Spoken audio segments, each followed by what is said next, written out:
Bitcoin options ट्रेडिंगमध्ये एखादी strategy नक्की कशी काम करते.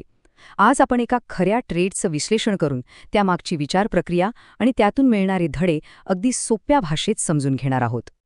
6,800 रुपये हा आहे एका नुकत्याच यशस्वी झालेल्या ट्रेडमधनं मिळालेला नफा. आणि आज आपण ह्याच ट्रेडला डिकोड करणार आहोत की हा नफा कसा मिळाला आणि त्यामागे कोणती स्ट्रॅटेजी होती. चला सुरुवात करूया. तर आज आपण काय काय पाहणार आहोत. सगळ्यात आधी जो ट्रेड यशस्वी झाला तो नेमका कसा होता हे बघू. मग त्यातून शिकून पुढच्या ट्रेडची तयारी कशी करायची ते पाहू. अर्थात यातले धोके आणि संधी काय आहेत यावरही बोलू. आणि शेवटी या सगळ्यातून आपल्याला काय शिकायला मिळालं हे महत्त्वाचे धडे सुद्धा बघूया. तर मग सुरुवात करूया पहिल्या भागापासून. बघा, कुठलाही ट्रेड यशस्वी झाला की आनंद तर होतोच, पण तो का यशस्वी झाला याचं विश्लेषण करणं खूप महत्त्वाचं असतं. कारण तरच आपण ती गोष्ट पुन्हा करू शकतो, नाही का. आपण जी स्ट्रॅटेजी वापरली तिचं नाव आहे बुल पुट स्प्रेड. आता हे नाव ऐकून गोंधळू नका.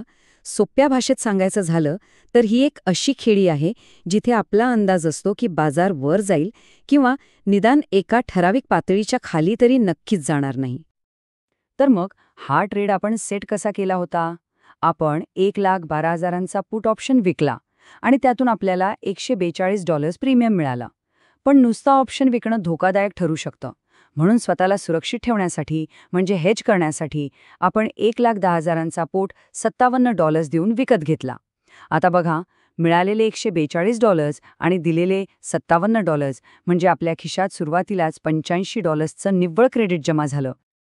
आणि मग ट्रेड सुरू झाल्यावर काय झालं. प्रवास अगदी सरळ होता. 24 ऑक्टोबरला आपल्याला तेजीचे संकेत मिळाले आणि आपण एंट्री घेतली. त्यानंतर झालं असं की बिटकॉइनने मस्त रॅली दिली आणि सगळ्यात महत्त्वाचं म्हणजे तो आपल्या 1,12,000च्या स्ट्राईक प्राईसच्या खाली कधीच गेला नाही. त्यामुळे दुसऱ्याच दिवशी 27 ऑक्टोबरला आपण जवळजवळ 94% नफा बुक करून आरामात बाहेर पडलो. तर मग या यशामागचं गुपित काय होतं. 3 मुख्य गोष्टी होत्या. एक, ओपन इंटरेस्ट डेटा. या डेटानुसार 110,000च्या पातळीवर एक भक्कम भिंत होती, म्हणजे सपोर्ट होता. दुसरं, आपली बाहेर पडण्याची रणनीती. आपण 100%च्या मागे न लागता 94% नफा दिसताच तो घेतला. यामुळे अचानक बाजार फिरण्याचा धोका आपण टाळला. आणि तिसरं, थीटा डीके म्हणजे काय तर वेळेनुसार ऑप्शनची किंमत आपोआप कमी होते आणि त्याचा फायदा आपल्याला मिळाला. ठीक आहे, मागच्या ट्रेडचं विश्लेषण तर झालं. आता त्यातून जे शिकलो ते वापरून पुढच्या ट्रेडची आखणी कशी करता येईल ते बघूया. आता हा आहे नवीन ट्रेडचा सेटअप. इथे आपण $1,15,500चा पुट ऑप्शन विकणार आहोत, ज्यातून आपल्याला साधारण $180 मिळतील आणि हेजिंगसाठी $1,15,000चा पुट $130ला विकत घेणार आहोत.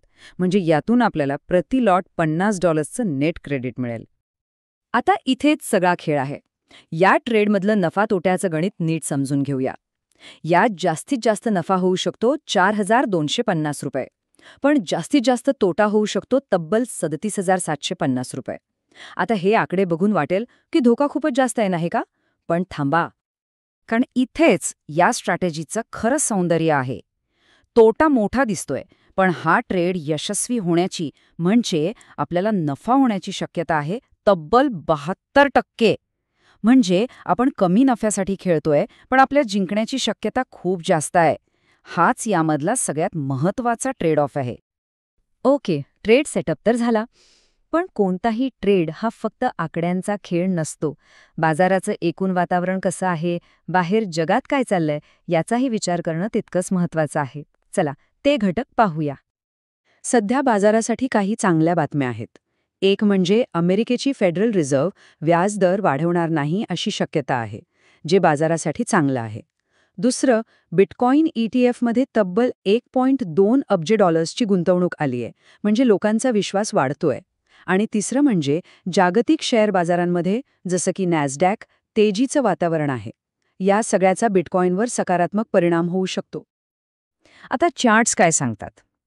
तांत्रिकदृष्ट्या पाहिलं तर बिटकॉइनसाठी 1,11,000वर एक मजबूत फ्लोअर आहे, म्हणजे सपोर्ट आहे. आणि 1,19,000वर एक सीलिंग आहे, म्हणजे रेझिस्टन्स आहे. जोपर्यंत किंमत या फ्लोअरच्या वर आहे तोपर्यंत आपली स्ट्रॅटेजी सुरक्षित आहे असं म्हणायला हरकत नाही. पण एक गोष्ट आहे ज्याकडे आपण दुर्लक्ष करू शकत नाही, आणि ती म्हणजे इम्प्लाइड व्होलॅटिलिटी. सोप्या शब्दात सांगायचं तर बाजारात किती उलथापालथ होण्याची शक्यता आहे. सध्या ही 38% आहे, जी मध्यम स्वरूपाची मानली जाते.